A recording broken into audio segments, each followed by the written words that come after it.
Kemudian terjemahan makna ayat 196. Dan sempurnakanlah ibadah haji dan umrah kerana Allah. Jika kamu terkepung atau terhalang oleh musuh atau kerana adanya sakit, maka sembelihlah kurban yang mudah didapat. Dan jangan kamu mencukur kepalamu sebelum kurban sampai di tempat penyembelihannya.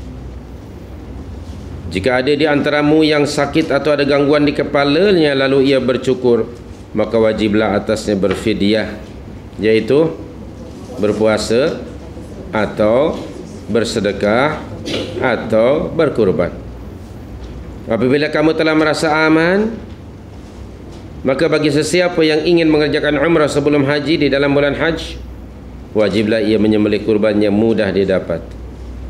Tetapi jika ia tidak menemukan binatang kurban atau tidak mampu, maka wajib berpuasa 3 hari dalam masa haji dan 7 hari lagi apabila kamu telah kembali pulang ke negerimu.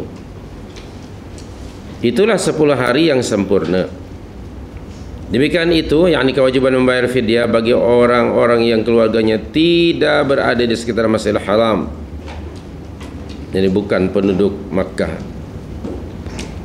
Dan bertakwalah kepada Allah, dan ketahuilah bahwa Allah sangat keras siksaannya.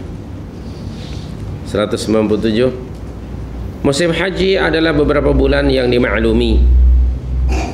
Barang siapa yang menetapkan niatnya dalam bulan itu akan mengerjakan haji, maka tidak boleh rafath, tidak boleh juga berbuat fasik, dan tidak boleh berbantah-bantahan di dalam masa mengerjakan haji.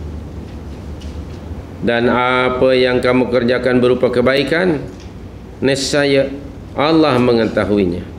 Berbekallah, dan sesungguhnya sebaik-baik bekalan adalah takwa, dan bertakwalah kepadaku wahai ulul albab, orang-orang yang berakal.